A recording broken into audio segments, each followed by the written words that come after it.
Hello, everybody. Welcome to Sean Talks Cybersecurity, and it's great to have you. Great to have a live audience here. Um, I see I got a couple of live listeners. For everybody who hasn't joined the stream before, my name is Sean Wolfslegel, and this is Sean Talks Cybersecurity, where we talk about cybersecurity, talk about the latest cybersecurity news, the biggest hits, and what's going on Try Hack Me. I talk about how to today I'll be talking about firewalls and other networking concepts such as VPNs, and we'll be going from there. So, yeah, thanks for joining in live, and yeah, we'll go ahead and dive right in. Okay. So, all right. We're not going to start off with Try Hack Me. We always start off with the news first. Okay. Today's headlines from Dark Reading, we have U.S. soldier intends to admit hacking 15 telecom carriers by Christina Beek, the associate editor at Dark Reading. This is from February 28th, so a few days ago, but still worth noting. Kind of a big deal. The federal government views this defendant as a flight risk and danger to the community due to his ability to access sensitive and private information. Yeah, I would say the fact that this person hacked 15 telecom carriers is not good. It's pretty bad, actually. Let's read on. Let's see what happened here. U.S. Army soldier arrested for unlawful transfer of confidential phone records told a federal judge he intends to plead guilty to the charges. Cameron John, I don't know how to pronounce his last name, Wagenius, who went by the online alias Kyber Phantom, was involved in the Snowflake hacking campaign alongside Connor Riley Muka, known as Judish, who was arrested in October 2024. Wagenius was arrested after infiltrating 15 telecommunications providers while on active military duty. He then reportedly published the stolen AT&T call logs of high-ranking officials like President Donald Trump and former Vice President Kamala Harris on dark web forums. So yeah, no bueno. Pretty bad stuff here. I would say lock them up and throw away the key. This is not good stuff. I would this is the dark side of hacking, and definitely these are the bad guys. These are the kinds of people that deserve to be in jail for the things that they do. That's just my opinion. I'm only sharing my opinion. Obviously, everybody has their own opinion, but in this case, I would say, this is pretty bad. Especially the fact I'm a veteran myself, served in the Air Force, Air Force Reserves, and this person here is a U.S. Army soldier. There is a strict military code of conduct, and so with those specific rules that apply to military members, you have certain higher standards to yourself than civilian life. And so I just don't understand why this person would throw away a wonderful career in the military and try to do something like this. It's just so dumb to me. I don't understand it. Okay, well, that's it for that one. Let's talk about CISA tags Windows Cisco vulnerabilities as actively exploited by Sergio Gatlin here on Bleeping Computer. So CISA has warned U.S. federal agencies to secure their systems against attacks exploiting vulnerabilities in Cisco and Windows systems. While the cybersecurity agency has tagged these flaws as actively exploited in the wild, it has yet to provide specific details regarding the malicious activity and who is behind it. The first flaw, tracked as CVE 2023-20118, enables attackers to execute arbitrary commands on RV016, 042, 042G, etc., VPN routers. While it requires valid administrative credentials, this can still be achieved by chaining 2023-20025 authentication bypass, which provides root privileges. Cisco says in an advisory published in January 2023 and updated 1 year later that its product security incident response team is aware of CVE 2023-20025 publicly available proof of concept exploit code. So essentially, CISA says that the two vulnerabilities to its they added it to its known exploited vulnerabilities catalog, which lists security bugs the agency has tagged as exploited in attacks. So this is no longer in theory. This is actually being hacked in the wild, and it could be potentially something to keep an eye on. So CVE 2023-200118 and 2023-20025 are now officially out in the wild. Let's dig in a little bit further here and see what this actually is. So Cisco Small Business RV016, RV042, 042G, RV082, RV320, and RV325 router vulnerabilities. So if you have one of these routers for your small business, keep an eye out for the latest patching on them, and make sure you're patching your systems. You should be patching your systems anyway, but I would say, especially right now with the fact that this is actually being exploited in the wild, definitely keep a closer tab on this one. Okay, so that's it for the news. Now we're going to dive into some Try Hack Me. If this is your first time here, welcome to the stream. Welcome to Sean Talks Cybersecurity. My name's Sean Woolslegel, as I said earlier, and what we do is we read the news first, then we dive into Try Hack Me, and then I'll end things off with just some commentary and other things like that. Take Q&A in the chat. If you don't see that on your screen, the chat is ready to display messages, so you can chat live and I can see it here on my end. I'd be happy to reply to you in real time as I'm going over things. But otherwise, if you chat something and I don't catch it, I will definitely get back to you on the comments on either YouTube, X, or Rumble, wherever you're watching it, wherever you're watching the live stream today. So, all right, let's dive in. Actually, before we do that, got to take a quick little drink break here. Now, normally, if you watch me, I do tea or water, but today I got lemonade, so I'm a happy camper. I got my lemonade right now. Okay, all right, let's dive in. So today's room is extending your network. This is part of the pre-security path on Try Hack Me. If you've been following along, I have been going back from zero, from square one on Try Hack Me, and working through from the very beginning. You can go back and watch the previous live streams if you're interested in any of that. But yeah, let's dig in. So, port forwarding. Port forwarding is an essential component in connecting applications and services to the internet. Without port forwarding, applications and services such as web servers are only available to devices within the same direct network. So here we have a graphic here for just an example network, and it looks like we have 192.168.1.10 on port 80, right? And you have a router right here. This is a server, and then we have two endpoints right here. Okay, so it says the server with the IP of 192.168.1.10 runs a web server on port 80, and the two other computers on this network will be able to access it. That is an intranet.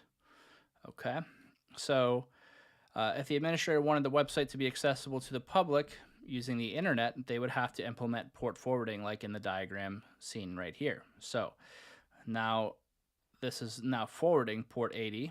This is the public IP associated with this user's actual network. And this is why whenever you're doing something where you don't want your IP to leak, this is the kind of thing you want to be careful of. You don't want your IP getting out there for everybody in the world to see. In this case, this is on their private intranet, and then this is their public internet IP, and then goes out, and then boom, now it's sharing that out with whoever is on the receiving end of this at their home network or their business, right?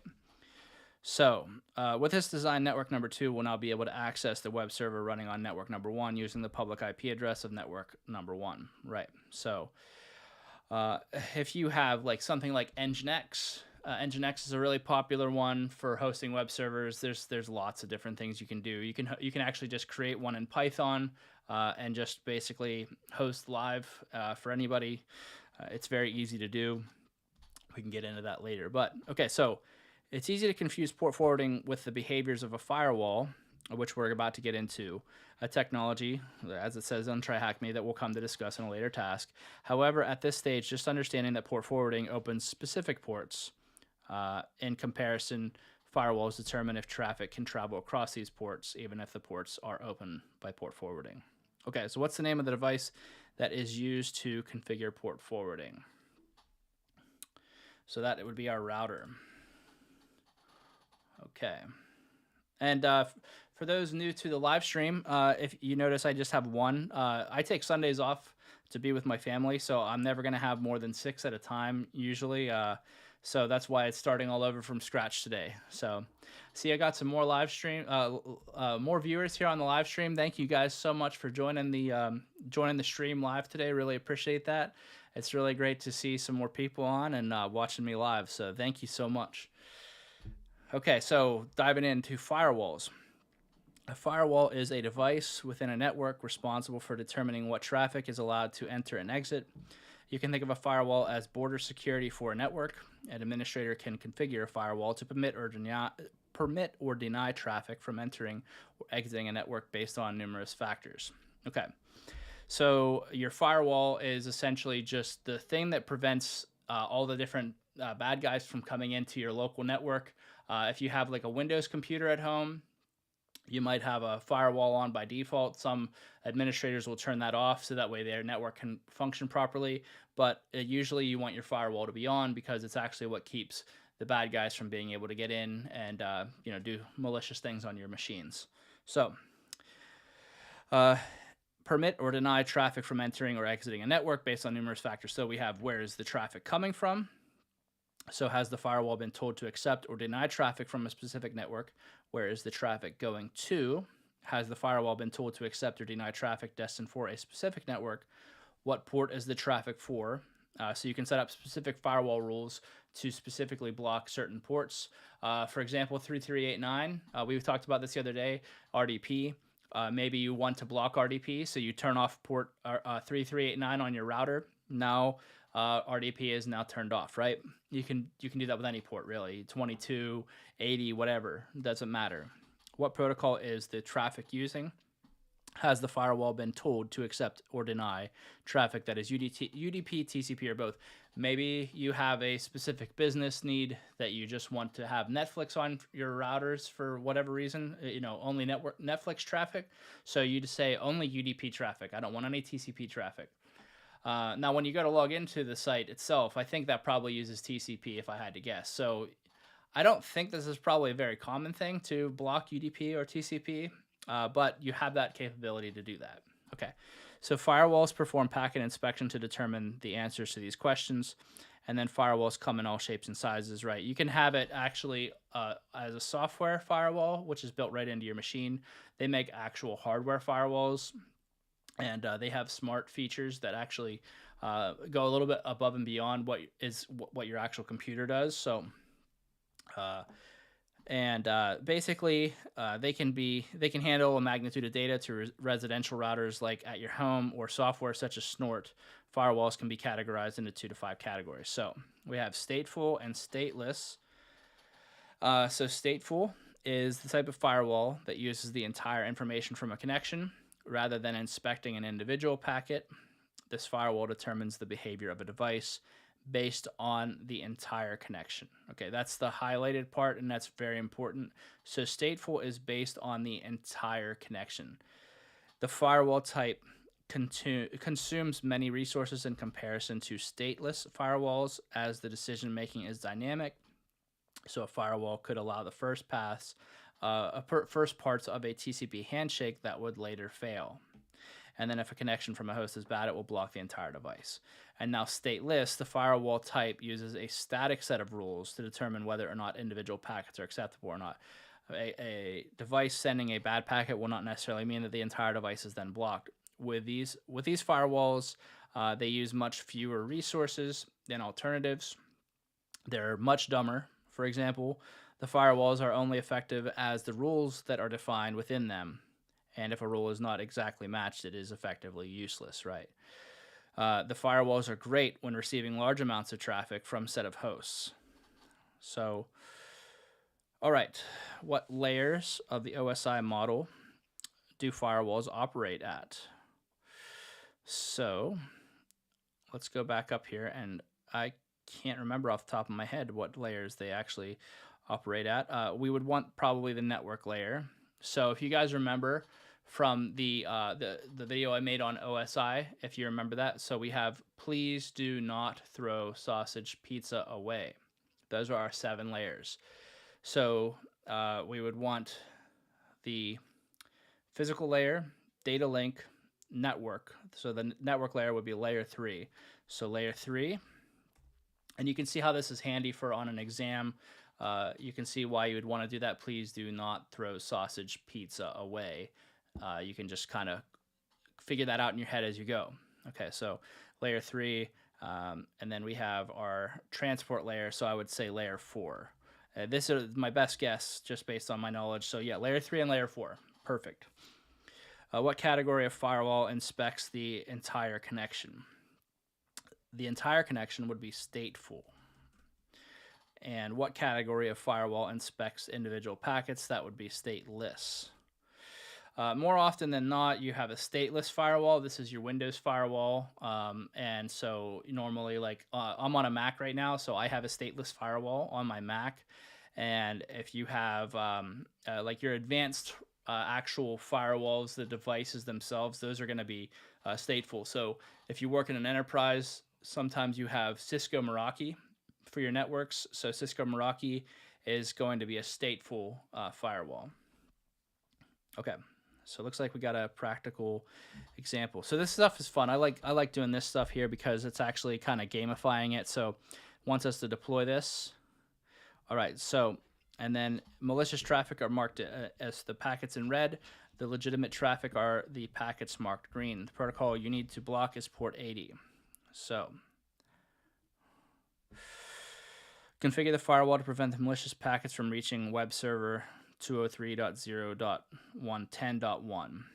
So we have our router here. So far I'm doing a terrible job of this. Okay, so we need to block 192.58. Or 51, I'm sorry. We'll restart it. Okay. 51 to 203.110.1. And the port is 80. And we want to drop that. So now it should stop. Yeah, so you get stopping at the router. And so that's actually how our firewall would work. And this is something you can actually do yourself on your Windows machine or even your Mac, depending on what you're working. Maybe you work on Linux. I'm not sure.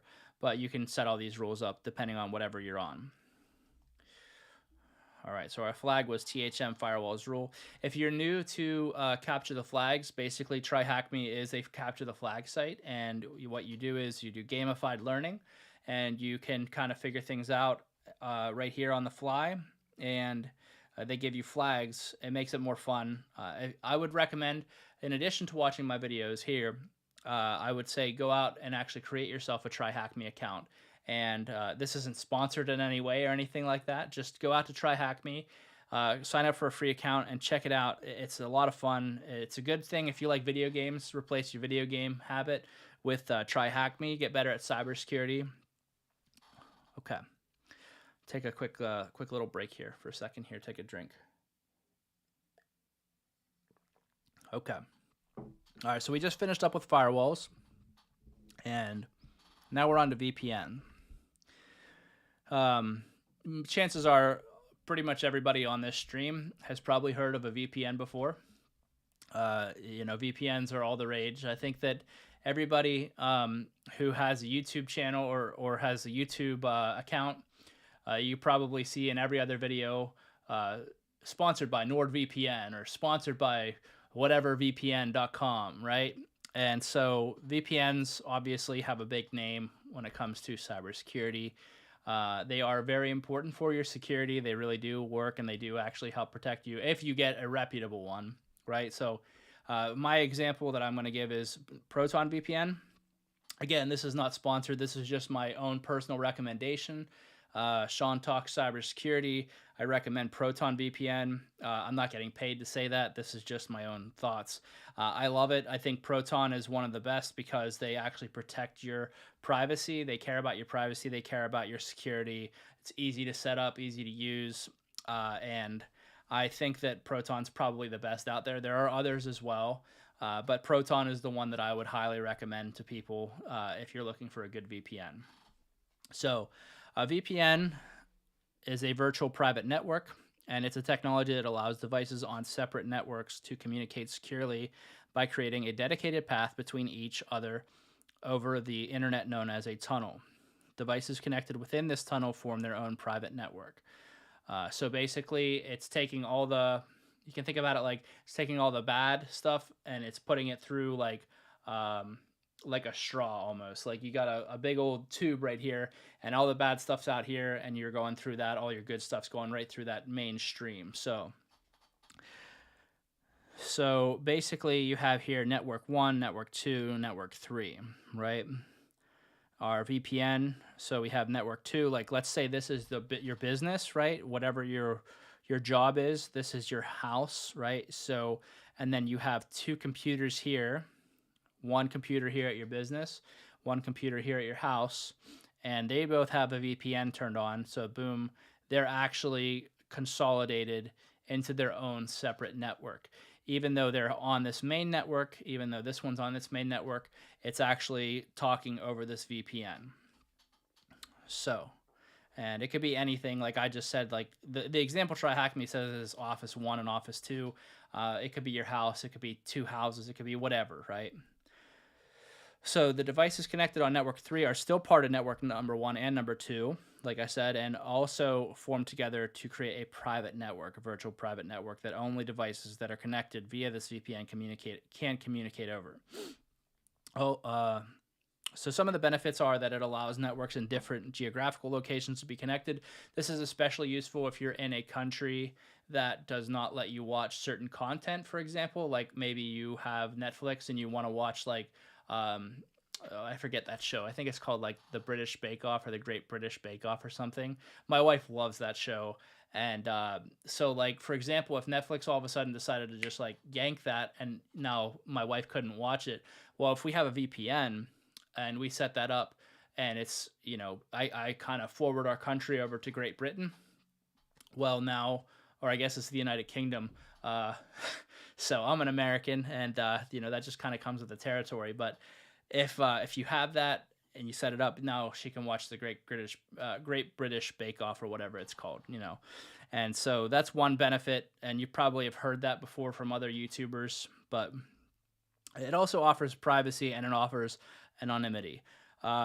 So businesses with multiple offices will find VPNs beneficial because it means their resources like their servers and their infrastructure can be accessed from another office. That's why if you work remotely or if you have a remote workforce, VPNs are wonderful because depending on wherever you're at in the world, you could be in Bangladesh, for example, and your business might be based out of Missouri. And your users, as long as they're on that VPN, it's basically the same thing as if they're in Missouri right there with you. Now, caveat to that, there are some security implications, such as like the the travel advisory list. So if you have certain countries that your user base shouldn't be traveling to, that could affect things. And there are ways to get around VPNs, but we'll get into that like a long ways down the road. So stick with me for that one. Hit that like and subscribe button if you do find this content useful, and you can go ahead and follow along, and I'll get to that VPN thing a little bit later. VPN technology uses encryption to protect data, and this means that it can only be understood between the devices it was being sent from and is destined for, meaning the data is invulnerable to sniffing.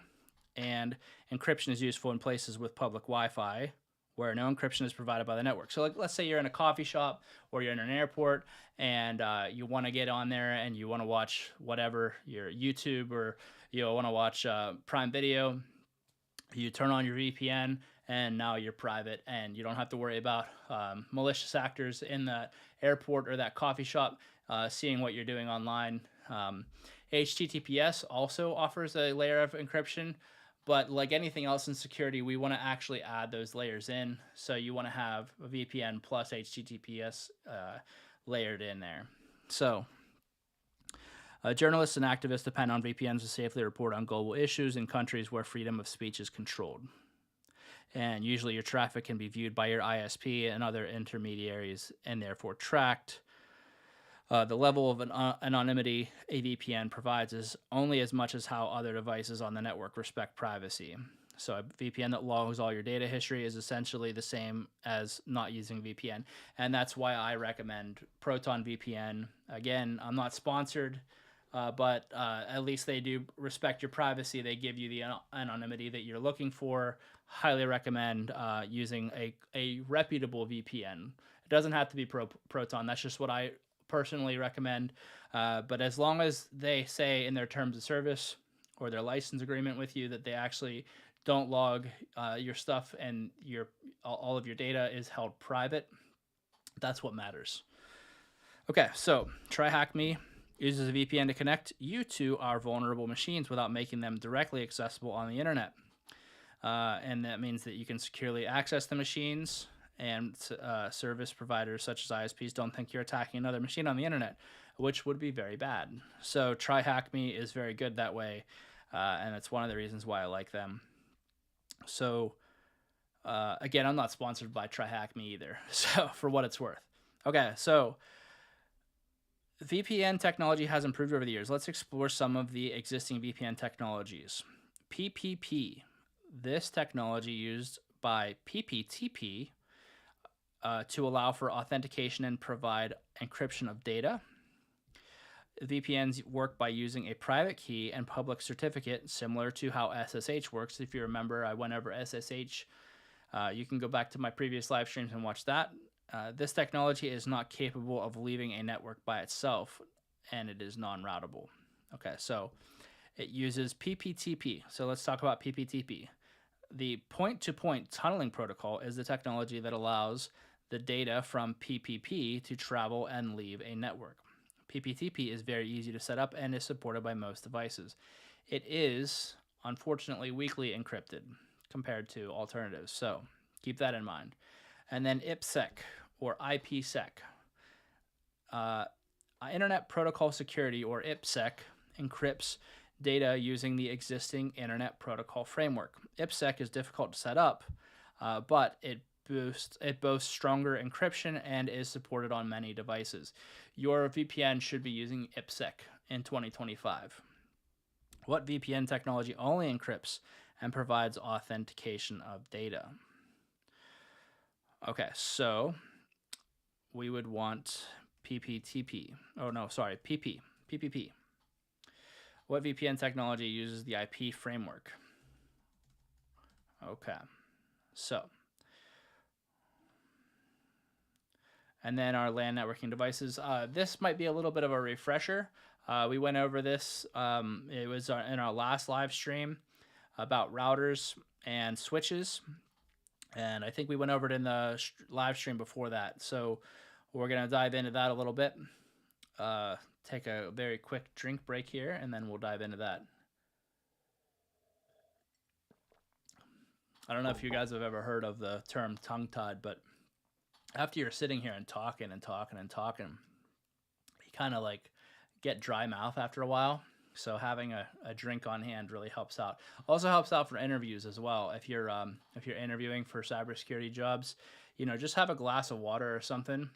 Nobody's gonna look at you sideways for doing that. If you're doing like a remote conference kind of an interview, it helps out a lot. Okay. All right, so what is a router? Router's job is to connect networks and pass data between them. It does this by using routing, hence the name router. So here we have 4 routers, okay? We have computer A and computer B. This could be your router at your house. This could be your dad's router at his house. And then here we have 2 routers which are just somewhere in the internet with your ISP, right? And so this is going to connect out to here, and then this is going to connect out to here, and that's how the internet works, right? This all works at layer 3 of the OSI model, and routers allow that traffic that we take for granted every day on the internet to get to where it needs to be. This data that's coming through to you right now is thanks to routers. Routers are dedicated devices and do not perform the same functions as switches. We can see that computer A's network is connected to the network of computer B by 2 routers in the middle. And so routers will ask these questions. They say, which path should I take? Different protocols decide what that is. And so what path is the shortest? What path is the most reliable? And which path has the faster medium? So, like I said the other day, whenever we went over this before, you have copper and you have fiber. Fiber is always going to be faster. Fiber is very efficient at what it does. Usually what you have is you have fiber all the way up, coming up. In most circumstances now, you have fiber coming the whole way up to the house, if you're really lucky. And once it gets into your house, then you have all the copper laid out in your house. Or at your business, if you're also really lucky, you might have fiber going into your various routers. And then from those routers, then you have the copper coming out and going to wherever it is needed to go to your business. You're not going to run fiber all throughout your building unless you're like a trillionaire or something, right? So fiber is more expensive. So it tends to be that copper is much more frequently used. If you remember, I said about RJ45 patch cables. RJ45, I might not have said that, but just keep that in mind. RJ45 is the same thing as an Ethernet. That little thing at the end, whenever you look at an Ethernet cable, is an RJ45 jack. And so if you're talking about networking with people, you have your patch cable, your Ethernet cable, and that is copper. Fiber is much thinner. It's like usually yellow or like a bluish cable. And if you dangle it at the end, it has like a little red light. So what is a switch? A switch is a dedicated networking device responsible for providing a means of connecting to multiple devices. Actually, before we get ahead of ourselves here, let's do this. Let's go out to DuckDuckGo and let's look up a fiber cable. So that way I can show you what I'm talking about. Okay, so this is what a fiber cable looks like. You see these, they're pretty thin. They actually look like this. They shoot out the fiber optic. And let me see if I can show you what you should expect. So yeah, so this is what it looks like. You have this outer jacket, primary buffer, and then this glass core and glass cladding. And this is actually what allows your internet to work. And then you have this light path, and you can see right here that this multi-mode fiber is actually what you're used to if you have fiber. It's like it'll beam it back and forth there. Probably a little small on your screen. Let me see if I can zoom in on that. Yeah, there we go. So you can see here, like it's actually going back and forth, and that's what you should be getting for your fiber optic. So, and now if we go to a RJ45, I'll show you what that looks like. Yeah, so this is when I say RJ45, this is your Ethernet connector right here, and you actually have you have these copper strips right here, and this is what it looks like. This kind of gets complex, but if you get into a networking role, you're going to see things like this, right? Basically, just know this. You have 8, and these match up with each other, and that's what actually allows your network to work. So you have copper networking, and so this is what it actually looks like when you connect it all up on a switch or a router wherever you work at. So you have all this, you have all your different colors, you color code them. As a networking professional, you might have like yellow for your CCTV cams, or red for that matter. You might have blue for your standard network on your endpoints. And so all these network devices, when you go into your network closet or you go into your server room, wherever you have all your networking equipment set up, you can go there and you can actually see it all nicely color coded. And I'm going to show you what it should never look like. I have seen things like this myself. You don't want it to look like this ever. Okay, so this is a rat's nest. This should never look like this. If you get hired somewhere and it looks like this, you need to ask for a pay raise immediately, and and you deserve a pay raise if it's your job to clean that up. Uh, and you need to make sure that your stuff never looks like this as a professional. If you're in there networking, if you're in cybersecurity or you're doing networking work, your stuff should never look like this. This is the physical layer of the OSI model. It should be easy to tell what goes where. You can see up here it's nice and organized. Everything's kind of coming together in this nice, like, pretty loop. But as soon as it comes down here, like, where do you even start troubleshooting that? It just gets really messy and really terrible. So this is a great example. This is what it should look like. See how nice and neat that is? You have all these coming out and going in. This is your patch panels. So it looks like they have their patch panels up here. Not everything's going to look like this, mind you. And like I said, this is all yellow. So I would personally prefer a little bit more color coding than that if I'm the network engineer. But at least you know that everything is kind of much easier to tell what goes where. So this is beautiful. This is what you want to see. You do not want you do not want something like this. Just please, if you're going to be in cybersecurity and you're going to be in networking, please don't ever do this. And if you find this and you get hired and somebody who is your boss is like, hey, I need to go clean that up, you come back to their office and you say, okay, I'll clean it up, but can I get a pay raise? Because you don't want to be doing all this, because this is a massive job right here. It's just going to be very bad for you. So definitely, yeah, sorry, I kind of got off on a tangent there, but thanks for sticking with me through that. Basically, switches and routers in real life, that's what you should expect to see if you're working in a networking role. So a switch is a dedicated networking device responsible for providing a means of connecting to multiple devices. Switches facilitate many devices from 3 to 63 using Ethernet cables.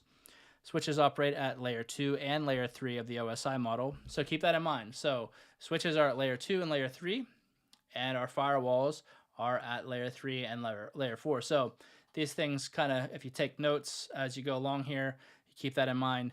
So layer 2 switch in the diagram below, these switches will forward frames. And remember that there are no longer packets, as the IP protocol has been stripped onto the connected device using their MAC address. So layer 2 switch kind of comes out here like this. These switches are responsible for sending frames to the correct device. And then a layer 3 switch, these switches are more sophisticated than layer 3 because they can perform some of the responsibilities of a router. So these switches will send frames to devices and route packets to other devices using IP protocol.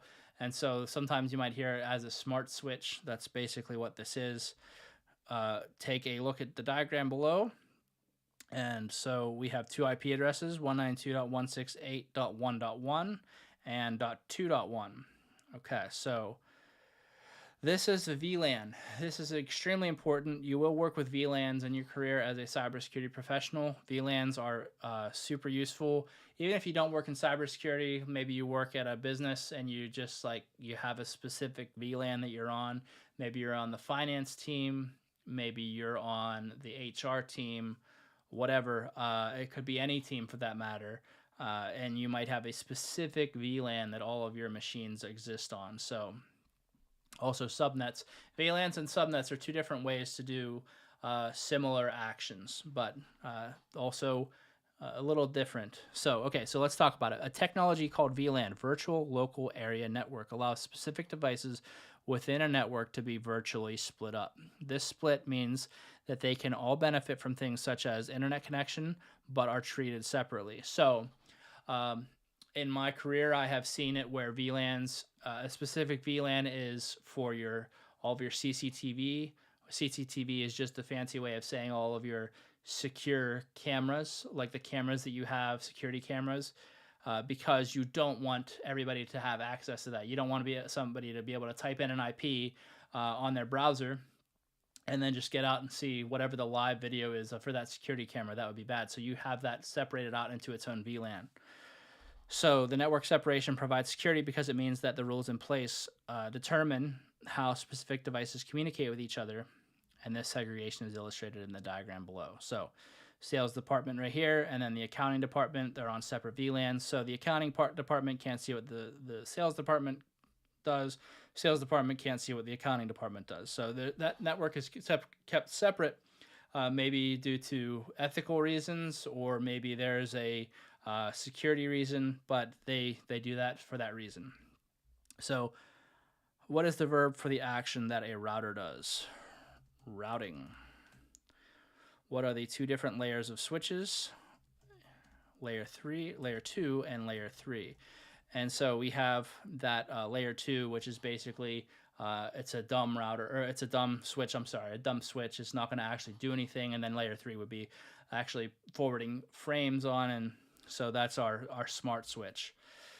So let's do this little game here, and then we'll go from there. So TryHackMe wants us to deploy the static site, which we've done, and experiment with the network simulator. This simulator will break down every step of a packet that needs to take to get from point A to B. So try sending a TCP packet from 1 to 3 to reveal a flag. So before we do that, let's see what happens if we just send it from computer 1 to computer 2. And I don't know, say hello, send the packet. So you can see here, there was a TCP handshake that took place, and it actually sent that out. And so we can see here on this network log that we have, let's scroll up here because this will be our log. So we have the start of the TCP handshake between computer 1 and computer 2.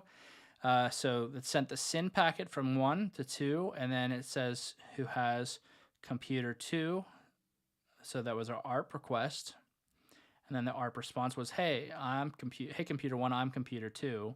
And so that handshake then takes place, and it says, all right, so I received the SYN packet from computer 1. Again, like I said earlier in the stream, I would highly advise while watching me, I would say, you could go out to TryHackMe and actually create a free account. I'm not sponsored to say that, but I think that it might make it a little bit more fun for you to actually go through and do it yourself too, if you're interested in this subject matter. It's actually a lot of fun to get out here and do this. So basically, this whole thing is just walking us through the network log. So, okay, so we want to do computer 1 to computer 3, and it just wants us to send a TCP packet, and then you can see here, follow along. So it's taking and going to that. We have these two switches right here, switch 1, switch 2, and we should get our flag here.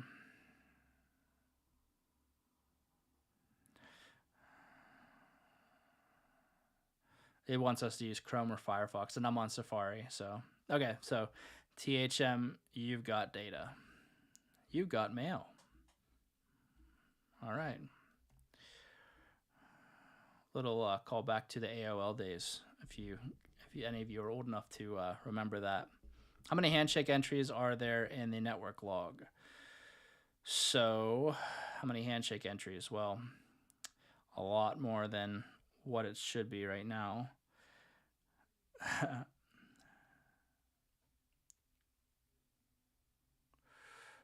Let's see. We have too many because I started off with that computer 1 to computer 2. I guess I should have went with the other one. So if anybody remembers how many steps are in the TCP handshake, go ahead and feel free to put that in the chat. But I'm not sure right now off the top of my head. I think it might be 5 steps. Yeah, okay, right. So 5 steps are in the TCP handshake. So you have your SYN, you have your SYN-ACK, and then your ACK, and then you have your close, and then you have your final acknowledgement, and then that's it. So 5 steps total, right? And you can go back and watch my previous live stream for that as well. That's it for today. Let me switch over to my main cam. Just want to say I got a lot more live streamers than I've ever had here today. A lot more people joining the actual live stream while it's live. Thank you so much. Really appreciate you joining today. I cannot thank you enough. It has been absolutely awesome getting to show you guys firewalls and VPNs and how routers and switches work. Do all this kind of nerdy, techie stuff with you guys, which I love. And yeah, it's just a privilege to actually get to do this. and be here with you all. Thank you guys so much for joining the live stream today. And for anybody watching this later, thank you guys so much for watching it later. Please, if you get a chance, hit that like button, hit that subscribe button, and click that little notification bell so that way you don't miss another one, miss any of them as I put them on. Thank you so much for listening to my little spiel here, and I hope you guys have a great rest of your day. I'll catch you tomorrow.